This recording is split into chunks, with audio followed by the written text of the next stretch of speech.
இது இலங்கை ஒலிபரப்பு கூட்டுத்தாபனம்.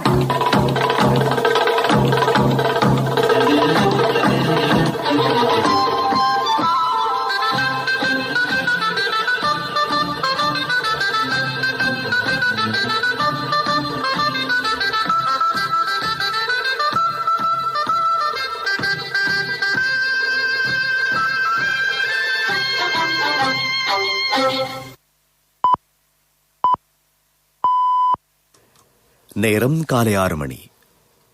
இலங்கை ஒலிபரப்பு கூட்டுத்தாபனம் செய்திகள். செய்தி ஆசிரியர் MC நஜிமுதீன், வாசிப்பவர் சிவராஜா தக்கீஷன். முதலில் தலைப்புச் செய்திகள். நாட்டில் உள்ள சகலரும் பயன்பெறும் வகையில் தேசிய சுகாதார கட்டமைப்பினை ஏற்படுத்துவதாக ஜனாதிபதி கோட்டாபய ராஜபக்ஷ உறுதி. அடிப்படை வாதத்துடன் தொடர்புடைய 11 அமைப்புகளை தடை செய்ய சட்டமா அதிபர் அனுமதி. தரமற்ற உரத்தை சந்தைக்கு விநியோகிக்கவில்லை என்று அரசாங்கம் சுட்டிக்காட்டியிருக்கிறது. காடழிப்பு தொடர்பில் முன்வைக்கப்படும் குற்றச்சாட்டு உண்மைக்கு புறம்பானது என்று வனவள பாதுகாப்பு திணைக்களம் அறிவிப்பு. கோவிட் தடுப்பூசி தரவுகளை பதிவு செய்த கடவுச்சீட்டினை அறிமுகப்படுத்தப் போவதில்லை என்று அமெரிக்கா தெரிவித்திருக்கிறது. அவை தலைப்புச் செய்திகள். இனி விரிவான செய்திகள். நாட்டில் உள்ள அனைவரும் பயன்பெறக்கூடிய வகையில் சிறந்த சுகாதார கட்டமைப்பினை ஏற்படுத்துவதாக ஜனாதிபதி கோட்டாபய ராஜபக்ஷ தெரிவித்திருக்கிறார். இந்த இலக்கை சிறிது காலத்தில் அடைந்து கொள்வதற்காக புதிய யோசனைகளை முன்வைக்குமாறு ஜனாதிபதி கேட்டுக் கொண்டிருக்கிறார். கண்டியில் நேற்று இடம்பெற்ற வைத்திய சங்கத்தின் 43வது வருடாந்த ஆய்வு மாநாட்டில் பிரதம அதிதியாக கலந்து கொண்ட போது ஜனாதிபதி இதனை கூறினார். சுபிட்சத்தின் தொலைநோக்கு கொள்கை பிரகடனத்திற்கு அமைவாக ஆரோக்கியமான சமூகத்தை ஏற்படுத்துவது அரசாங்கத்தின் பிரதான நோக்கம் என்றும் அவர் கூறினார். நீண்டகால பிரச்சினைகளை இனம் கண்டு அதற்கு தீர்வு காண்பது வைத்தியர்கள் உட்பட சுகாதார சேவையினரின் பொறுப்பென்றும் ஜனாதிபதி தெரிவித்தார். கிராமத்துடன் கலந்துரையாடல் வேலை திட்டத்தின் ஊடாக கிராமிய மற்றும் தோட்ட தொழிலாளர்கள் எதிர்கொள்ளும் பல்வேறு பிரச்சினைகளுக்கு தீர்வு வழங்கப்படுவதாக அவர் கூறினார். சுகாதார கட்டமைப்பில் நிலவும் குறைபாடுகளை இந்த வேலை திட்டத்தின் மூலம் இனம் காணப்பட்டிருப்பதாகவும் ஜனாதிபதி கோட்டாபய ராஜபக்ஷ இதன் போது குறிப்பிட்டார். அடிப்படைவாத செயற்பாடுகளுடன் தொடர்புடைய 11 அமைப்புகளை தடை செய்வதற்கு சட்டமா அதிபர் அனுமதி வழங்கியிருப்பதாக சட்டமா அதிபரின் இணைப்பாளர் சட்டத்தரணி நிஷாரா ஜயரத்ன தெரிவித்தார்.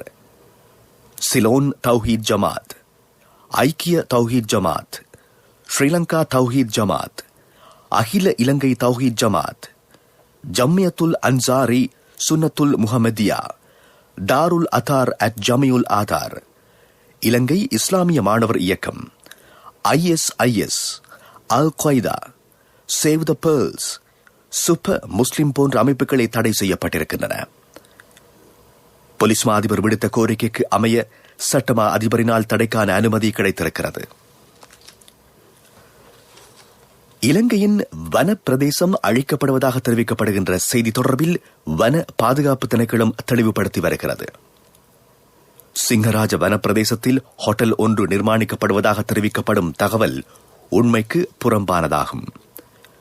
இதேவேளை கினிதும் கந்த வன பிரதேசத்தில் காடழிப்பு சம்பந்தமாக தெரிவிக்கப்படுகின்ற தகவலும் உண்மைக்கு புறம்பானதாகும். அங்கு மரங்கள் வெட்டப்படவில்லை என்று வனவள பாதுகாப்பு திணைக்களம் தெரிவித்திருக்கிறது. வனவள பாதுகாப்பு திணைக்களத்திற்கு அப்பால்பட்ட தனியார் காணியொன்றில் 15 மரங்கள் வெட்டப்பட்டுள்ளதாகவும் திணைக்களம் குறிப்பிட்டிருக்கிறது. காடழிப்பு இடம்பெறுவதாக சிலர் உண்மைக்கு புறம்பான குற்றச்சாட்டுகளை முன்வைப்பதாகவும் வனவள பாதுகாப்பு திணைக்களம் குறிப்பிட்டிருக்கிறது. வன பிரதேசம் தொடர்பில் திணைக்களம் கூடுதல் கவனம் செலுத்தி வருவதாகவும் திணைக்களம் வெளியிட்டுள்ள அறிக்கையில் குறிப்பிடப்பட்டிருக்கிறது. நீங்கள் கேட்டுக்கொண்டிருப்பது இலங்கை ஒலிபரப்பு கூட்டுத்தாபனத்தின் செய்திகள். பீப்பிள்ஸ் பேங்க் டிஜிட்டல் பேங்கிங், உண்மையான சுதந்திரம்.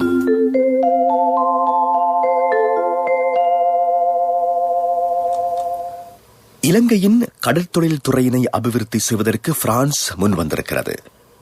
இது தொடர்பில் அமைச்சர் டக்ளஸ் தேவானந்தாவிடம் இலங்கைக்கான பிரான்ஸ் நாட்டு தூதுவர் எரிக் லெவரூட் விளக்கம் அளித்திருக்கிறார். அமைச்சர் டக்ளஸ் தேவானந்தாவிற்கும் இலங்கைக்கான பிரான்ஸ் நாட்டு தூதுவர் எரிக் லெவரூட்டிற்கும் இடையிலான சந்திப்பு நேற்று நடைபெற்றது. கடற்தொழில் அமைச்சில் இந்த சந்திப்பு நடைபெற்றது. காலி, பேருவள, குடாவல்ல, குரானவல்ல ஆகிய மீன்பிடி துறைமுகங்களை அபிவிருத்தி செய்வதற்கு பிரான்ஸ் விரும்புவதாக தூதுவர் இதன்போது குறிப்பிட்டார். இதற்கான ஆய்வு நடவடிக்கைகளை ஆரம்பித்திருப்பதாகவும் அவர் தெரிவித்தார். இதேவேளை கிழக்கு மாகாணத்தில் நன்னீர் மீன்பிடித்துறையினை அபிவிருத்தி செய்வதற்கு பிரான்ஸ் தயாராக இருக்கிறது. இலங்கை கடற்தொழிலாளர்களுக்கு கடற்தொழில் துறையில் பயிற்சிகளை வழங்குவதற்கு தயார் என்றும் அவர் குறிப்பிட்டார். இலங்கையில் கடற்தொழில் துறையினை அபிவிருத்தி செய்வதன் மூலம் கடற்தொழிலாளர்களின் வாழ்வாதாரத்தினை அபிவிருத்தி செய்ய முடியும் என்று அமைச்சர் டக்ளஸ் தேவானந்தா இந்த சந்திப்பின் போது சுட்டிக்காட்டினார். வடக்கு கிழக்கு மாகாணங்களில் கடல் தொழில் துறையினை அபிவிருத்தி செய்வதற்கு ஒத்துழைப்பு வழங்குமாறு அமைச்சர் தூதுவரிடம் வேண்டுகோள் விடுத்தார். அசிதிசி அவுருது மேளா என்கின்ற துணைப்பொருளிலான புத்தாண்டு வர்த்தக கண்காட்சி இலங்கை ஒலிபரப்பு கூட்டுத்தாபனம் மற்றும் ரூபவாகினி கூட்டுத்தாபன வளாகங்களில் இன்று காலை 9 மணிக்கு ஆரம்பமாக உள்ளது. ஊடகத்துறை அமைச்சின் செயலாளர் ஜகத் பி விஜயவீரவின் தலைமையில் இது நடைபெறும். சிறு மற்றும் மத்திய தர தொழில் முயற்சியாளர்களை கட்டியெழுப்பும் நோக்கில் கொழும்பு வர்த்தக சங்கமும் ஊடகத்துறை அமைச்சும் இணைந்து இதனை ஏற்பாடு செய்துள்ளன. கடந்த 1ஆம் தேதியில் இருந்து சியனே அவுருது மேளா என்ற பெயரில் இந்த வர்த்தக கண்காட்சி மகர நகரில் நடைபெற்றது. ஊடகத்துறை அமைச்சர் கெஹலிய ரம்புக்கல்லவின் எண்ணக்கருவிற்கு அமைவாக இது ஏற்பாடு செய்யப்பட்டிருக்கிறது. அவை உள்நாட்டு செய்திகள். இரவு பகல் வித்தியாசமின்றி பீப்பிள்ஸ் பேங்க் செல்ஃப் பேங்கிங் யூனிட்டூடாக கொடுப்பனவுகளை செலுத்தி உங்கள் அடகு நகைகளை மீட்டெடுங்கள். பீப்பிள்ஸ் பேங்க் டிஜிட்டல் பேங்கிங், உண்மையான சுதந்திரம். பிரதான செய்தி வழங்குவோர் ஒவ்வொரு வீட்டிலும் இருக்க வேண்டிய வீட்டு வைத்தியர் சித்தாலேப.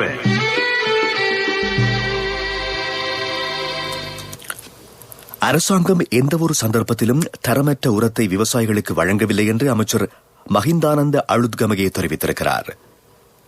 கடந்த அரசாங்கம் பயன்பாட்டிற்கு பொருத்தமற்ற உரத்தினை இறக்குமதி செய்ததாக அவர் குற்றம் சாட்டினார்.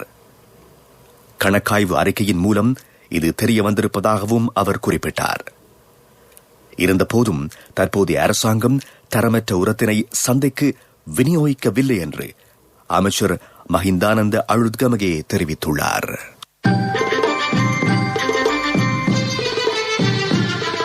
பிரதான செய்தி வழங்கியோர் ஒவ்வொரு வீட்டிலும் இருக்க வேண்டிய வீட்டு வைத்தியர் சித்தாலேப. உங்கள் கவனத்திற்கு கோவிட் சுகாதார ஆலோசனைகளை முறையாக பின்பற்றி சித்திரை புத்தாண்டை கொண்டாடுமாறு சுகாதார ஊக்குவிப்பு பணியகம் அறிவுறுத்தல் வழங்கியிருக்கிறது. குடும்பத்தை சேர்ந்தவர்கள் ஒன்றிணைந்து புத்தாண்டை கொண்டாடுவது பொருத்தமானதாகும். பொருட்கொள்வனவிற்காக செல்வோர் சுகாதார வழிகாட்டல்களை பின்பற்றுவது அவசியமாகும். வர்த்தக நிலையங்களின் பணியாளர்களும் இது பற்றி கூடுதல் கவனம் செலுத்த வேண்டும் என்று சுகாதார ஊக்குவிப்பு பணியகத்தின் அத்தியட்சகர் டாக்டர் பிரசாத் வீரசிங்க தெரிவித்தார். புத்தாண்டில் உறவினர்களை சந்திக்க செல்லுகின்ற போது சிறு பிள்ளைகள், கர்ப்பிணி தாய்மார், முதியோர்கள் பற்றி எச்சரிக்கையாக செயற்படுவது அவசியமாகும் என்றும் அவர் கேட்டுக் கொண்டார்.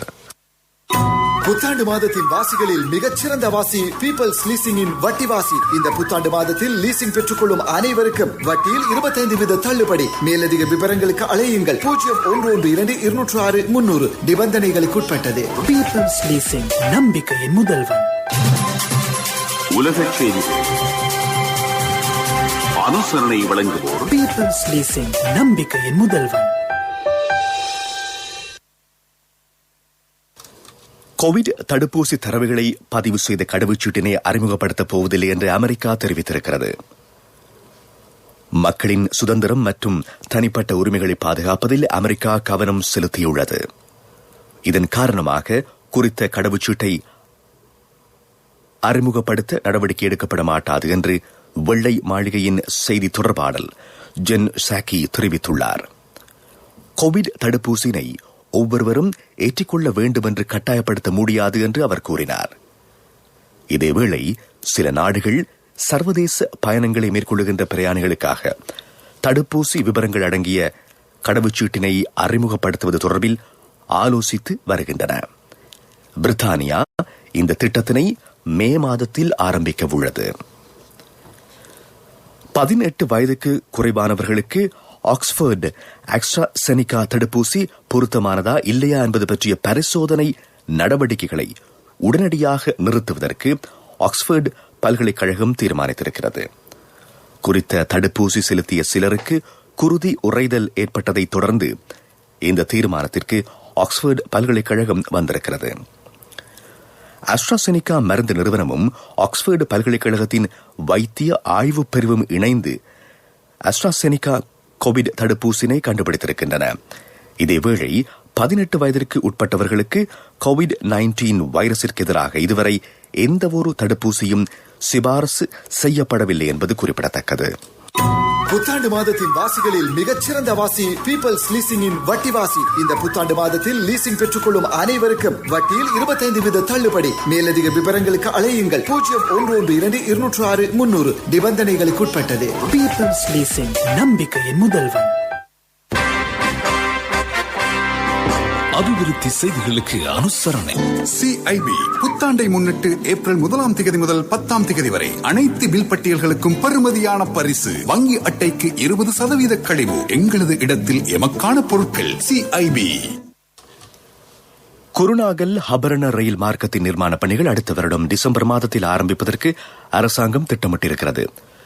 தம்புள்ளை ஊடாக அமைக்கப்படும் 84 கிலோமீட்டர் தூரம் கொண்ட இந்த வீதியின் ஆரம்ப பணிகள் தற்போது இடம்பெறுவதாக அமைச்சர் காமினி லொகுகே கூறினார். இந்த திட்டத்திற்காக தற்போது 78.8 பில்லியன் ரூபாய் நிதி ஒதுக்கீடு செய்யப்பட்டிருக்கிறது. அபிவிருத்தி செய்திகளுக்கு அனுசரணை வழங்கியோர் சிஐபி புத்தாண்டை முன்னிட்டு ஏப்ரல் 1ஆம் தேதி முதல் 10ஆம் தேதி வரை அனைத்து பில் பட்டியல்களுக்கும் பெறுமதியான பரிசு. வங்கி அட்டைக்கு 20% கழிவு. எங்களது இடத்தில் எமக்கான பொருட்கள். சிஐபி. விளையாட்டுச் செய்திகள். சுற்றுலா பாகிஸ்தான் மற்றும் தென்னாப்பிரிக்க அணிகளுக்கு இடையிலான 3வது ஒருநாள் சர்வதேச கிரிக்கெட் போட்டியில் பாகிஸ்தான் அணி 28 ஓட்டங்களினால் வெற்றியீட்டியது. செஞ்சுரியன் மைதானத்தில் நேற்று நடைபெற்ற இந்த போட்டியில் முதலில் துடுப்படுத்தாடிய பாகிஸ்தான் அணி 7 விக்கெட்டுகளை இழந்து 320 ஓட்டங்களை பெற்றுக் கொண்டது. 321 என்கின்ற வெற்றி இலக்கை நோக்கி பதிலுக்கு துடுப்படுத்தாடிய தென்னாப்பிரிக்க அணி இறுதி ஓவரில் சகல விக்கெட்டுகளையும் இழந்து 292 ஓட்டங்களை மாத்திரம் பெற்று தோல்வியினை தழுவிக்கொண்டது. 1ஆம் தரத்திற்கு சேரவிருக்கும் சின்னம் சிறார்களுக்கு தேசிய சேமிப்பு வங்கியின் ஹப்பன் கணக்கின் ஊடாக 1000 ரூபாய் சேமிப்பு. நாடு தழுவிய பரந்த கிளைகள் மற்றும் உப தபால் காரியாலய வலையமைப்பின் ஊடான கொடுக்கல் வாங்கல் செய்யும் வசதி. வர்த்தக செய்தி அனுசரணை. தேசிய சேமிப்பு வங்கி, உங்கள் பணத்திற்கு பாதுகாப்பான இடம். இலங்கைக்கும் இஸ்ரேலுக்கும் இடையிலான விமான சேவைகளை ஆரம்பிப்பதற்கு இரு நாடுகளும் உடன்பாட்டிற்கு வந்திருக்கின்றன. கோவிட்-19 தொற்று காரணமாக இடைநிறுத்தப்பட்டிருந்த விமான சேவை மீண்டும் ஆரம்பிப்பது பற்றி தூதுவர் ஆலயங்கள் மற்றும் சுற்றுலாத்துறை அமைச்சுக்கும் இடையில் பேச்சுவார்த்தை ஆரம்பமாக இருக்கிறது. இதன் பிரகாரம் இரு நாடுகளுக்கும் இடையில் விரைவாக விமான சேவை ஆரம்பமாகும் என்று எதிர்பார்க்கப்படுகிறது. வர்த்தக செய்தி அனுசரணை. தேசிய சேமிப்பு வங்கி, உங்கள் பணத்திற்கு பாதுகாப்பான இடம். 2021ஆம் ஆண்டில் 1ஆம் தரத்திற்கு சேரவிருக்கும் சின்னம் சிறார்களுக்கு தேசிய சேமிப்பு வங்கியின் ஹாப்பன் கணக்கின் ஊடாக 1000 ரூபாய் சேமிப்பு. அதிக வட்டி வீதம், சேமிப்பு கணக்கிற்கு 100% அரசு பாதுகாப்பு, புலமை பரிசில் பரீட்சைக்கான முன்னோடி வினாப்பத்திர கொத்து உட்பட நாடு தழுவிய பரந்த கிளைகள் மற்றும் உப தபால் காரியாலய வலையமைப்பின் ஊடான கொடுக்கல் வாங்கல் செய்யும் வசதி. நீங்களும் இன்றே உங்கள் செல்ல பிள்ளையின் எதிர்காலத்திற்காக ஹாப்பன் கணக்கொன்றினை ஆரம்பியுங்கள். நிபந்தனைகளுக்கு உட்பட்டது. உங்கள் பணத்திற்கு பாதுகாப்பான இடம் தேசிய சேமிப்பு வங்கி. பொருளாதார செய்திகள் அனுசரணை. ஐயோ என்னப்பா இவங்க போக மாட்டேங்கிறாங்களே. ஏய் அந்த வாகனம் ராஜா அண்ணே. தம்பி, என்ன அவசரமா? இல்ல அண்ணே, இப்ப காசுதான் அவசரம். உண்மையாவா? காசு அவசரம்னாலும் தம்பி அவசரப்படாதீங்க. எந்த ஒரு LOLC ஃபைனான்ஸ் கிளையிலும் 3 வீல் புத்தகத்தை வச்சு காசை வாங்கி கொள்ளுங்க. LOLC ஃபைனான்ஸ், வீல் புத்தகத்துக்கு கேஷ், 3 வீல் புத்தகத்துக்கு உடனடியாக கையில் கேஷ். கேகாலை மாவட்டத்தில் தேயிலை, தெங்கு, பாக்கு, கித்துல், ரப்பர், கருவா, கராம்பு, மிளகு உள்ளிட்ட ஏற்றுமதி பயிர்களை அபிவிருத்தி செய்வது குறித்து கவனம் செலுத்தப்பட்டிருக்கிறது. இதேவேளை மட்பாண்டம் உட்பட கைவினை பொருட்களின் அபிவிருத்தி பற்றியும் கவனம் செலுத்தப்பட்டிருக்கிறது. கேகாலை மாவட்ட ஒருங்கிணைப்பு குழு கூட்டத்தின் போது இது பற்றி ஆராயப்பட்டது.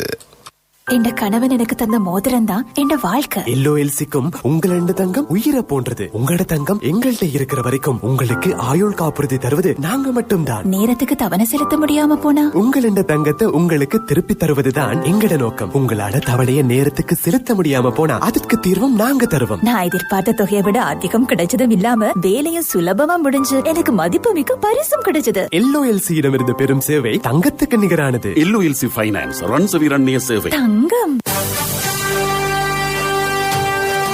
காலநிலை அறிக்கை அனுசரணை. சைரு என்பது மீன்வள வானிலை தகவல் சேவையாகும். உங்கள் பிரதேசத்திற்கான வானிலை தகவல்களை உடனடியாக உங்கள் டயலாக் தொலைபேசியில் பெற்றுக் கொள்ளுங்கள். 828க்கு அழைப்பினை ஏற்படுத்தி பதிவு செய்து கொள்ளுங்கள். மீன்வள, நீர்வளத்துறை மற்றும் வானிலை ஆய்வுத்துறை ஆகியவை இணைந்து இச்சேவையை வழங்குகிறது. சைருவுடன் பாதுகாப்பாக இருங்கள்.